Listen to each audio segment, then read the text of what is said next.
जय महाराष्ट्र. मी रेश्मा तपासे.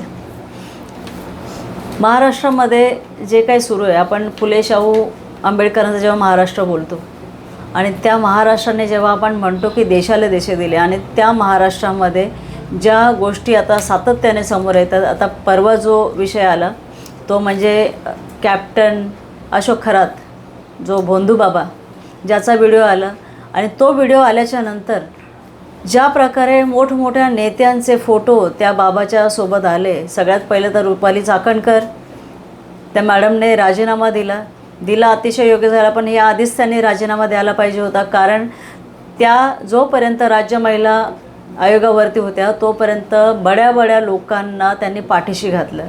ते बलात्कारी असतील, ते सुनेचा छळ करणारे असतील, हुंडाबळीचे केसेस असतील, हे बडे जे त्यांच्या ओळखीचे होते त्यांना सातत्याने त्यांनी पाठीशी घातलं. अशा हा राज्य महिलाच्या आयोगाच्या अध्यक्षा रुपाली चाकणकर यांनी ह्या भोंदू बाबाचे पाय धुण्यापासून त्यांच्या चपल्या डोक्यावर घेऊन मिरवण्यापर्यंत सगळ्या गोष्टी त्यांनी केल्या. एका ट्रस्टमध्ये त्या पार्टनरसुद्धा आहेत. बऱ्याच गोष्टी आता त्यांचं काल जेव्हा त्यांनी राजीनामा दिला त्याच्यानंतरचं त्यांचं एक स्टेटमेंट आहे, ते म्हणजे असं की आपण जेव्हा आपल्या आयुष्यात लोकांना भेटतो तेव्हा आपल्याला माहिती नसते की 4 वर्षानंतर हा माणूस कसा वागणार आहे, काय करणार आहे.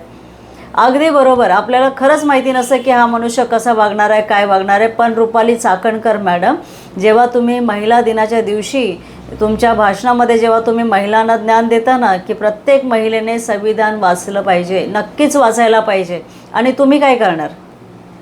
तुम्ही संविधान बाजूला ठेवून अशा भोंदू बाबांच्या चपल्या डोक्यावरती घेणार, अशा भोंदू बाबांच्या पाया पडणार, पाय धुणार.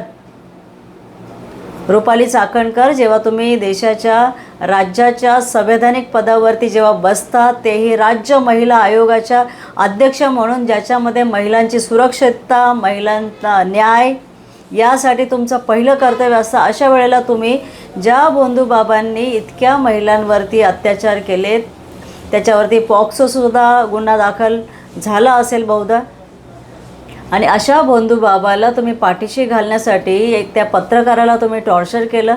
म्हणजे अजून तपासामध्ये बऱ्याच गोष्टी पुढे येणार आहेत की तुम्ही त्यांना धमकी देता, हा विषय मागे घेण्यासाठी तुम्ही त्यांना प्रेशराईज करता. बरं, या भोंदू बाबाबरोबर आपले मुख्यमंत्री साहेबांपासून उपमुख्यमंत्रीपासून त्यांच्या पक्षातल्या मोठमोठ्या नेत्यांचे फोटो आहेत, आणि ते असतानाच आपल्या देशाचे गृहमंत्री, केंद्रीय मंत्री अमित शहा यांचेसुद्धा त्यांच्याबरोबरचे फोटोज व्हायरल होताना दिसत आहेत.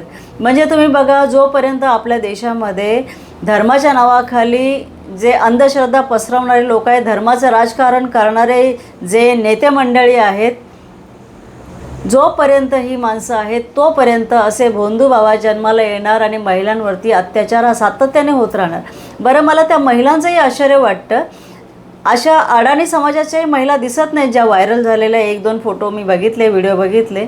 चांगल्या सुशिक्षित घराण्यातल्या ह्या महिला आहेत, आणि त्यांना खरंच मला प्रश्न पडतो की सावित्रीबाई फुले ज्या आहेत त्यांनी लोकांचे शेणगोळे खाल्ले महिलांना शिक्षित करण्यासाठी, आणि महिलांना शिक्षण दिलं का तर त्यांना समाजामध्ये समानतेचा त्यांना दर्जा मिळावा. पण आजची महिला जेव्हा शिक्षित होते तेव्हा आपण काय करतोय? आपण ह्या भोंदू बाबांच्या चरणी मस्तक ठेवतो, ह्या भोंदू बाबांना आपण त्यांचे पाय धुतोय, आपण त्यांच्या डोक्यावरती छत्र धरतोय, आपण त्यांच्या पादुका डोक्यावर घेतो. आणि मग अशा वेळेला काय होतं, राज्य महिलाच्या आयोगाच्या अध्यक्षच जर यांच्या चपलात डोक्यावरती घेऊन फिरत असेल तर इतर महिला काय करतील? इतर महिला त्यांनाच अनुसरून सगळं काय करणार ना. म्हणजे आश्चर्य वाटतं की महिलांना जेव्हा सावित्रीबाईंना वाचलं पाहिजे, जेव्हा जिजाऊंचं चरित्र वाचायला हवं, रमाई आंबेडकरांचं चरित्र वाचलं पाहिजे, त्यांना महात्मा फुलेंचं चरित्र वाचायला पाहिजे शिक्षित झाल्याच्या नंतर, की आमचे दिवस आधी काय होते, आम्हाला शूद्रापेक्षा खालची आपल्याला जागा होती, आणि ह्या समाज सुधारकांनी आपल्याला त्याच्यातून बाहेर काढलं, आपल्याला शिक्षित केलं. डॉक्टर बाबासाहेब आंबेडकरांनी तो कायद्यामध्ये आणला. आणि अशा वेळेला आपण जेव्हा शिक्षित होतो तेव्हा आपण अंधश्रद्धेची कास धरतो, आपण ह्या बुवा बाबांना खतपाणी घालतो. म्हणजे किती किळस आणणारा हा प्रकार आहे. एप्स्टीन फाईलचा विषय आपल्या संपूर्ण जगामध्ये चाललेला आहे, पण आपल्या देशामध्ये मला असं वाटतं प्रत्येक राज्यात प्रत्येक जिल्ह्यामध्ये असा एक एप्स्टीन बाहेर पडत असेल. तुम्ही बघा किती VIP बाबा लोक आपल्याकडे होऊन गेलं. आता मागे तो बागेश्वर, त्याचा विषय आलेला, दाबला.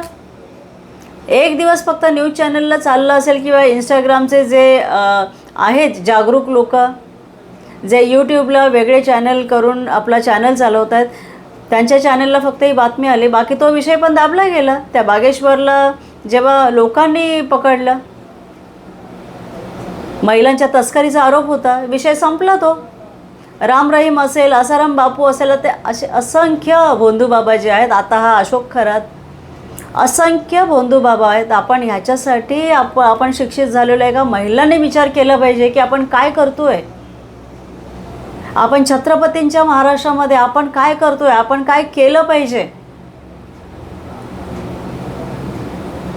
आणि रुपाली चाकणकरचा तीव्र शब्दात मी निषेध व्यक्त करते. आता ज्या प्रकारे ते इतरांवरती आरोप करतात, पण रुपाली चाकणकर तुम्ही तिथेच चुकला जेव्हा तुम्ही ह्या भोंदू बाबाबरोबर पार्टनरशिप केली.